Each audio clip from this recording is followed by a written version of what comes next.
Oh, you're doubting me? You're doubting me? You don't want me to win? Okay. Life is hard, but starting a small business is even harder, and especially if you have no money, no support, no resources, and no connections to the higher up. Yeah, it's a bit of a bitch. But that is the journey that I am on right now. My name is Matilda NWOKE. I have a women's clothing brand that features women's tailored clothing and also leather accessories as well. I've been developing clothes and products for a long time, and I just decided to step out on my own within the last year and a half, and the journey has been intense. So I'm going to document my whole journey from start to finish and post it on here as a journal so that in the future, when my 50 or 40-year-old self looks back, I can see all the hard work that I put into it. So this is my first video or second video, and I hope you guys stick around.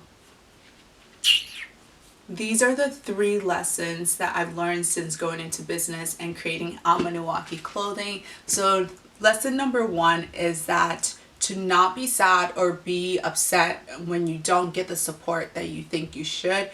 Support meaning like either people liking your stuff, sharing your stuff, purchasing your stuff, or even like, sharing verbally what you're doing and so forth, or even just champion for you. I learned this lesson right at the beginning, and I'm constantly learning this lesson that it's perfectly fine. Some people can't support for whatever reason, whatever emotional stuff that they're going through. But to me, it's actually like motivating to see people that I think are supposed to be supporting me, not supporting me. I'm one of those people, like, I don't know, things like that gets me excited to be like, oh, you're doubting me? You're doubting me? You don't want me to win? Okay, so it energizes me and it motivates me to even go harder, to be like, all right, I'm gonna show you.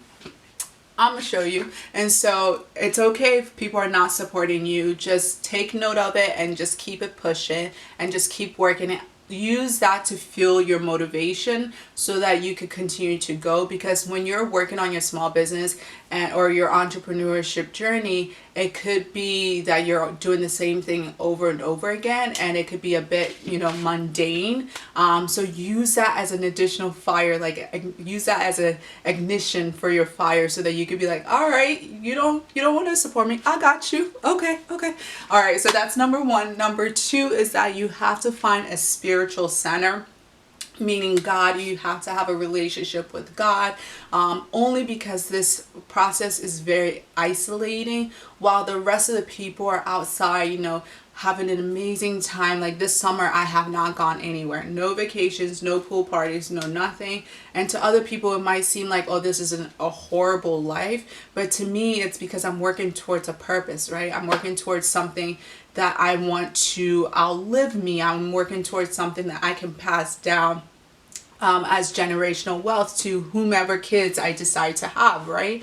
That's only possible if I decide to take a summer, a year, or some type of time to dedicate towards that. And many companies have done that. Like Microsoft took like time to work on their brand. Amazon took time and like ate pizza and like, really hustled for like years to get their company up and running. So there's nothing wrong with that, with not being outside, not doing the norm so that you can get a different outcome. Like it would be hard for me to be like, oh yeah, I'm gonna go party, I'm gonna go drinking, I'm gonna go see my friends, do all these activities that I've done in the past that have not yielded me any new results, and thinking that my company was going to flourish, right? So I decided to, hey, I'm gonna skip out this summer. My body ain't right anyway, so I'm gonna skip out the summer and I'm just gonna pour it into my business. And to some people, they're like, oh, you're boring. But to me, I'm like, my older self is going to appreciate it, and I appreciate just the time and dedication that I'm pouring into my company right now. All right, so third but not least, which I've already forgotten. Oh my God, the third but not least is watching your spending. Like, before, when I started my business, I was just swiping my card at everything. Like, oh, it's only $50, just swipe. And this is my business card, right? Oh, it's only $100, just swipe. And you realize, I was swiping my card at anything, but I was also not checking my bank statements. So that's two huge issues. So the first thing is that now I watch my bank statements on a, like, I check my account on a daily basis. One, because there was a fraud on my account where someone used, it was like a subscription and they took out like a large lump sum, and it was a whole process, right? So that's one thing. Second thing is that I then, by checking my account on a daily or weekly basis, I also was able to like monitor what expenses are being pulled out of my account that are not being used. So like subscription for this, for that, you know, for dumb stuff that I no longer use and is not benefiting my company in any way, shape, or form. I also realized that when I was swiping my card, because I've just been so used to having money in that account, I realized that, oh, okay, the amount of money that I used to swipe my card for was ridiculous. Oh, 10K, 7K, 5K. I've gotten samples, one sample created for like 8K. Never again. Please, please do not make these stupid mistakes that I've made. I'm ashamed saying these things, but I've like used my, I've purchased items that were sold to me that were going to be beneficial, or have, done things that I thought was going to be really great for my business, and it just was blah. So that's a third lesson that I've learned, is that to be super mindful of your spending, to be really calculating on what you spend your money on, if it's really going to be beneficial, or if this is just, a sales tactic that someone's telling you. And then the second thing is, of course, having a centered relationship, having a relationship with God, a relationship with yourself, staying disciplined in that relationship, because that's never going to waver. Everyone else around you is going to waver, like their lives are changing, they're moving on and things of that sort, but your relationship with God is not going to waver. And especially during a time that is probably going to be one of the most difficult times for you, because you're going to run into huge obstacles as an entrepreneur.